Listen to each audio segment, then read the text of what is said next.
মন দিয়ে পড়াশোনা করে জীবনে অনেক বড় হতে চাই, কিন্তু পড়াশোনায় মন বসে না। পড়াশোনা করতে একদম ভালো লাগে না। মন বারবার মোবাইলের দিকে চলে যায়।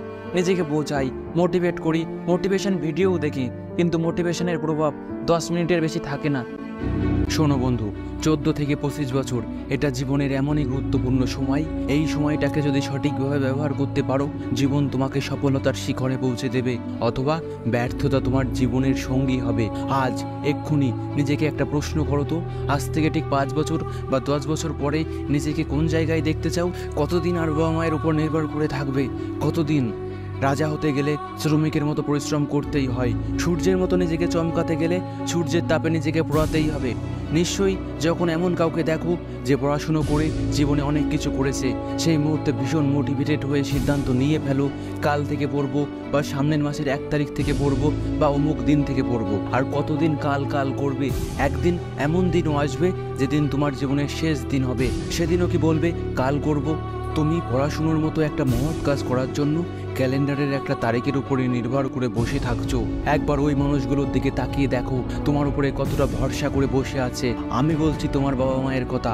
তারা তোমাকে নিয়ে কত আশা করে আছে, কত স্বপ্ন দেখে। তোমার খুশির জন্য তারা তাদের সর্বস্ব বিসর্জন দিতেও রাজি আছে। আর তুমি 5 মিনিট পড়ার জন্য রাজি না। আজই ভেবে নাও জীবনে তুমি কি করবে, আর না হলে জীবন তো ভেবেই রেখেছে। আজই মোবাইল থেকে ওই সমস্ত জিনিস ডিলিট করে দাও যেগুলোর সাথে তোমার ফিউচারের, তোমার লক্ষ্যের, তোমার স্বপ্নের কোনো সম্পর্ক নেই। তুমি কি পড়াশোনায় খুবই খারাপ? নিশ্চয়ই না। তুমি বলছো পড়াশুনো করতে তো চাই, কিন্তু পড়তে ভালো লাগে না। একটু চেষ্টা তো করো। তুমি যদি 2 মিনিট মন দিয়ে পড়তে পারো, তাহলে 20 মিনিট পারবে, আর 20 মিনিট পারলে 2 ঘন্টাও পারবে। তুমি একবার চেষ্টা তো করে দেখো। তুমি একবার চেষ্টা করে ব্যর্থ হলে আবারও চেষ্টা করো, আবারও ব্যর্থ হলে আবারও চেষ্টা করো। চেষ্টা করতেই থাকো। যতবার ব্যর্থ হবে ততবার চেষ্টা করো। বারবার চেষ্টা করার পরেও তুমি যদি হেরে যাও, তাহলেও জেনে রাখবে তুমি দুনিয়ার বাকি 90% মানুষের থেকে এগিয়ে আছো। কারণ বাকি 90% মানুষ চেষ্টা করার আগেই হার মেনে নেয়। আমি সন্দীপ মহেশ্বরের ভিডিওতে যে কথাটা বহুবার শুনেছি, কোশিশ করনে वालों की कभी हार नहीं होता। অসফলতাকে ভয় পেও না, এটা চ্যালেঞ্জ। একে অ্যাকসেপ্ট করো।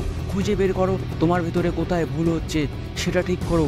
একটা কথা মাথার মধ্যে ঢুকিয়ে নাও, জীবনে যতবারই ব্যর্থ হও না কেন, কখনো ময়দান ছেড়ে পালিয়ে যেও না। তোমার পড়ে যাওয়া হয়তো কয়েকজন দেখেছে, তোমার উঠে দাঁড়ানো যেন পুরো দুনিয়া দেখে। পড়াশোনা করতে ভালো না লাগলেও পড়ো। নিজের জন্য পড়ো, শত্রুর সাথে মোকাবিলা করার জন্য পড়ো, বাবা মায়ের জন্য পড়ো। ওদের একমাত্র ভরসা তুমি। সবারই জীবনে এমন একটা স্বপ্ন থাকে, যে স্বপ্ন পূরণ করার জন্য দিনরাত অক্লান্ত পরিশ্রম করতে পারে। আমি জানি না তোমার জীবনে কোনো স্বপ্ন আছে কিনা, কিন্তু আমি এটা জানি, লক্ষ লক্ষ ভিডিওর মধ্য থেকে তুমি যদি এই ভিডিওটা দেখছো, তাহলে তোমার মধ্যে অবশ্যই কিছু স্পেশাল গুণ আছে। তোমার ভিতরে নিশ্চয়ই এমন কোনো আগুন আছে যেটা ভবিষ্যতে জ্বালামুখী হতে পারে। বিশ্বাস না হলেও আমার কথাগুলো মন দিয়ে শোনো। বিশ্বাস না হলেও আমার কথাগুলো সত্যি বলে মেনে নাও। যদি তুমি সত্যি বলে মেনে নাও, তাহলে তোমাকে জীবনে সফল হওয়া থেকে কেউ আটকাতে পারবে না। আমি জানি না তুমি কে, আমার এই ভিডিও দেখছো, কিন্তু এটা জানি তুমি জীবনে সফলতার শিখরে পৌঁছবে। তোমার প্রতিটা স্বপ্ন পূরণ হবে। তাই আর সময় নষ্ট না করে আজ থেকেই পড়ো।